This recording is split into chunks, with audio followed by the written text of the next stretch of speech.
Sir வணக்கம். Taj export import. So 2025ஓட venture என்னன்னா,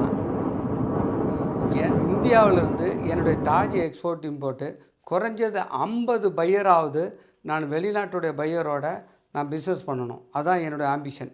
ஸோ என்னென்னா, எல்லா பொருளும் நான் இப்போவே ஸ்டார்ட் பண்ணி குறைஞ்சது ஒரு 15 பையர் வச்சுருக்கேன். குடுக்கல் வாங்கல் இதெல்லாம் போயிட்டுருக்கு, ஒன்றும் பிரச்சனை கிடையாது. ஆனால் 50 பையரு என்கிட்டேருந்து பிஸ்னஸ் பண்ணணும். வெளிநாட்டில் இருக்கிறவங்க, அப்ராட் கண்ட்ரி, எந்த கண்ட்ரியாக இருந்தாலும். இதுதான் என்னுடைய வெஞ்சரு.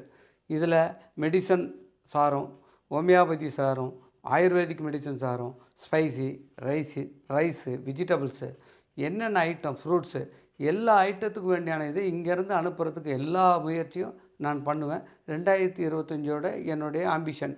இதில் எவ்வளோ பேர் எக்ஸ்போர்ட் பண்ணணும் இல்லை பண்ணி கொடுக்கணுன்னு சொன்னாலும் என்னுடைய தாஜ் எக்ஸ்போர்ட் இம்போர்ட்டை நீங்கள் காண்டாக்ட் பண்ணலாம். நான் அதையும் பண்ணி கொடுக்குறேன். பையர் அங்கே இருக்கிறவங்க, அப்ராடில் இருக்கிறவங்க என்னை காண்டாக்ட் பண்ணி எனக்கு இந்தந்த பொருள் வேணும்னு கேட்டிங்கன்னா 100% நான் அவங்களுக்கு அமுச்சு வச்சு எந்த விதமான ஒரு இதுவும் இல்லாமல் அவங்களுக்கு ரெடி பண்ணிவிடுவேன். அங்கே இருக்கிற ஏஜென்சிக்கு முதற்கொண்டு நான் ஹெல்ப் பண்ணுவேன். இப்போ ஒரு பொருளை நான் அனுப்புகிறேன், நான் இங்கேருந்து அனுப்பிச்சிட்றேன், எல்லாம் பண்ணிடுறேன். அவர் அங்கே ரிசீவ் பண்ணணும் இல்லையா? அதுக்கு அவருக்கு தெரியலனா கூட நான் அதை முன்ன நின்று இருந்து அதை நான் கரெக்டாக இந்த ஏஜென்சியை வச்சு நீங்கள் கிளியர் பண்ணிக்கங்க இந்த பொருளை அப்படின்னு.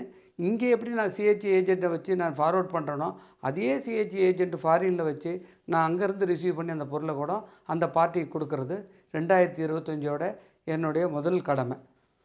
தேங்க்யூ. Taj export import.